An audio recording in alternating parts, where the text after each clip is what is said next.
Welcome to Miller's Monsters. The gang's all here as we try to explain Forest Suicide Village from 2021, directed by the same director that did the Grudge series in Japan.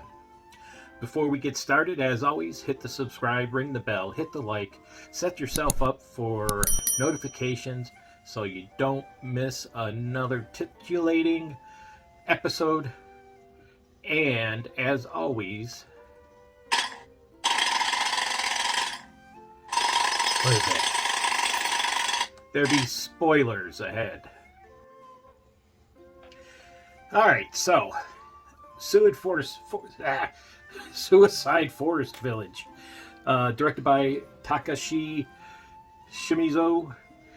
He also did The Grudge, and it's about two young ladies we see at the beginning of the film, Mii and Hibiko, and they're saved by the forest by a couple of people that wander this forest, and it's called the Suicide Forest because if you enter deep enough, you never will return or be able to get out. And it's a forest where a lot of people go to commit suicides. And in the first part of the film, these two young girls run out of the road, and they're saved by these two people that just seem to cruise up and down the road looking to possibly save people.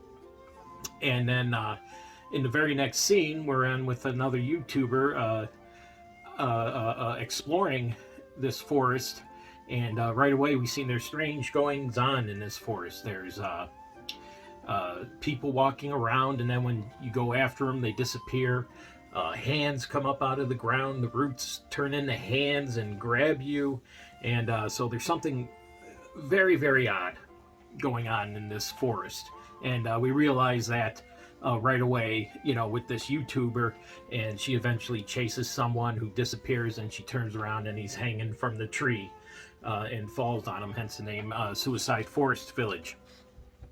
So that's our introduction to the forest, and then we get on to our two new main characters, which Hibiko and Mii. And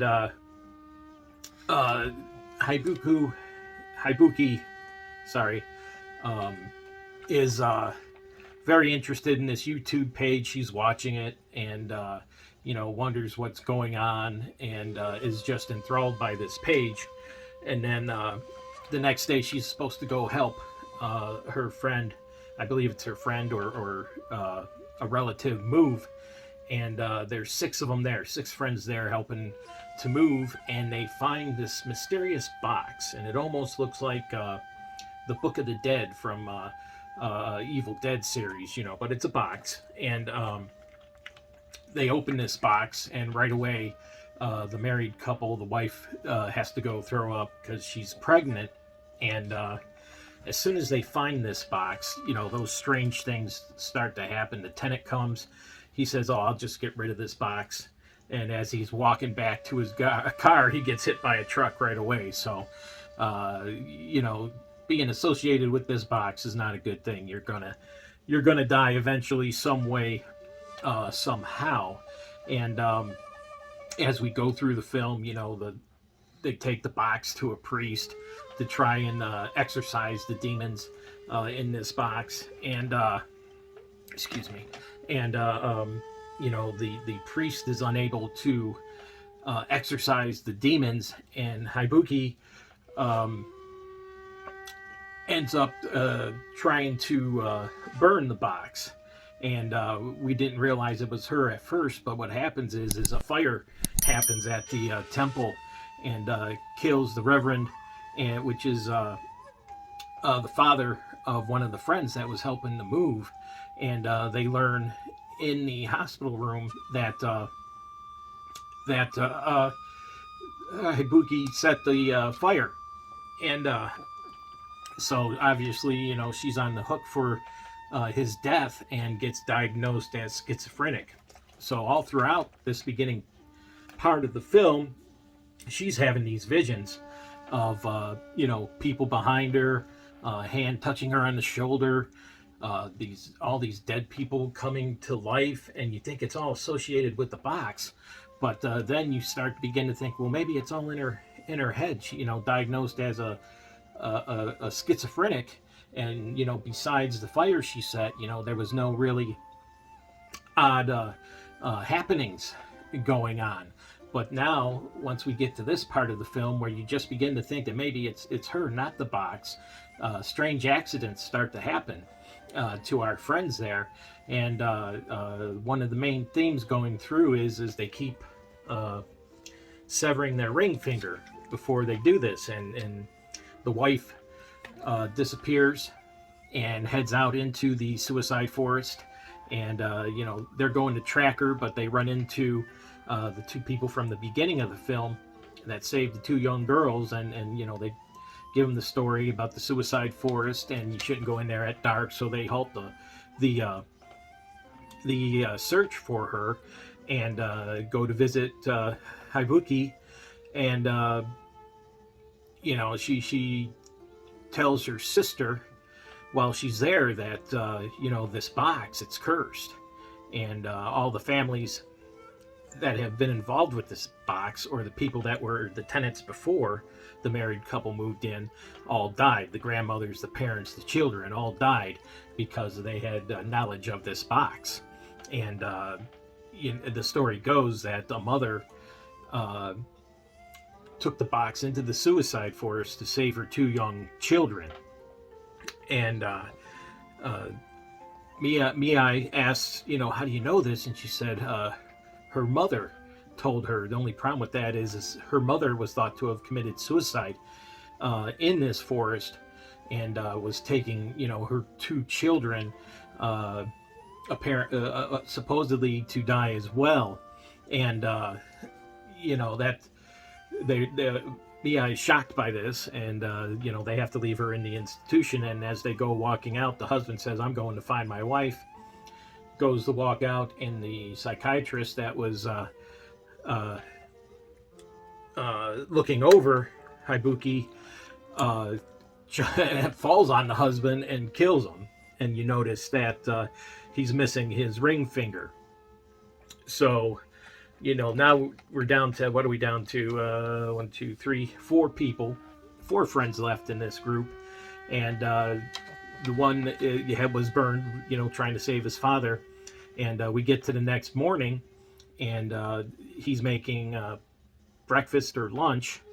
And because Mia slept late, and he's cutting up vegetables, chopping up vegetables. And Mia comes in to go help, and she looks, and he's actually trying to slice off his ring finger. And he notices it and didn't realize what he was doing, and wraps his finger in a towel. And she goes to call for help. And while she's calling for help, we see him in the background slice his throat. And that's, now we're down to 2, right? Yeah. Now we're down to 2, the 2 sisters, Miyai and Haibuki. And so what happens next is Haibuki goes to talk to her grandmother, who's very upset about everything that's happened.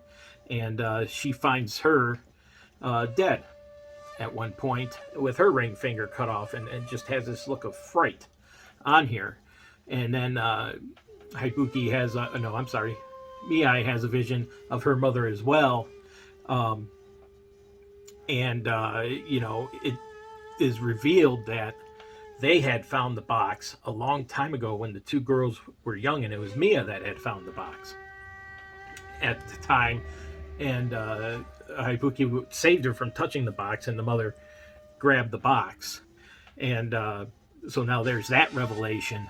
And all of a sudden, this box just appears out of nowhere from all throughout the film, here, there, and everywhere. She has that vision, and eventually finds a map that was drawn into the floor by her sister that tells where to take this box to.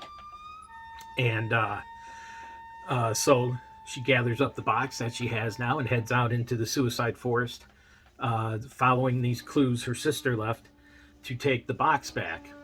And eventually she gets to where she thinks she should put the box, puts it down, and as she goes to leave, she encounters her two friends, obviously dead, standing there, and they, you know, they look pretty normal there, and all of a sudden these trees start coming to life, people start coming out of the ground, and she passes out, and she wakes up tied down by roots, and they're about to cut off her ring finger because now, you know, she can never leave. She ventured into the deepest part of the forest and cannot leave now. So they're going to take her ring finger, and we also learn the importance of the removal of the ring finger. The legend goes that this forest was where everybody, earlier generations, took the unwanted people. You know, they may the slow, the weak, and just the ugly, and took them into the forest, and just took them there to die, to sacrifice them to the gods of the forest. And eventually it became overrun with such sorrow and all that, that's why suicides are drawn there now. It just became the suicide forest. And the people that weren't driven to suicide set up the village where the box originated from, and they all cut off their ring fingers and put it into this box to create the curse. So then we learn the meaning of why the ring finger is removed before the people die. So she's about to be sacrificed. They got the clippers up to her finger, and all of a sudden her mother appears and stops them. She grabs the clippers and puts it to her finger, her daughter's finger, and it pans away to the group going crazy because now everybody's come back to life. Trees, they come up out of the moss, the tree, they turn from trees to humans, and they're all rooting for it because they're going to get another member of their family. And we hear a snip, and then they are all celebrating, and while no one's watching, the mother reveals that she had cut off one of her spiritual mother, because remember, she was thought to commit suicide, and cuts the roots off her daughter and tells her to run, to get away. And they're running out of the forest, and then all of a sudden they fall into a pit, and the mother disappears, and it's just Mei down there, and she has another vision of her and the two young children escaping, running out of the forest because they were being chased, and the mother fell into the pit and told her daughters to go on without her, and she never got out of the pit. And after that revelation, now she didn't kill herself. She was just trying to save her daughters. And we see Mei hugging the corpse of her dead mother in the beginning. Now, while all this is going on, back in the insane asylum, Haibuki is being tortured by shadow trees. It appears a shadow in her cell, and it's throwing her up against the wall. And also, all of a sudden, she appears to her sister and says, "Let's get out of here." And they start running out, but eventually Haibuki realizes that they're calling her and that she's not going to escape. And she tells her sister to take care of herself. "I will always be with you." And sacrifices herself to where all the people surround her, and they grow into this tree, breaking through the cave to an escape for her sister. Which comes, then we find the sister at the end of the road, and our old man and his daughter or granddaughter end up picking her up. And near the end, we realize that these were the two young children that they picked up in the beginning. It's a very interesting story. It is subtitled. It is in Japanese and subtitled. But man, let me tell you, the story is enthralling. The visual effects are great. The people turning into trees as they're walking through, and hands grabbing, roots grabbing people. It really is a spectacle. And I was just mesmerized by it, to the point where I had to go. I was going to go pick up dinner, and I just said, heck with dinner. I'm just going to watch the rest of the movie because it was that good. And if you get a chance, it's on Screenbox, or if you can look it up elsewhere. I would definitely watch this one. This is a 4 out of 5, and it is, I think you'll enjoy it. if you like the supernatural horror. So I hope you enjoyed my explanation. Oh, there's Big Luna.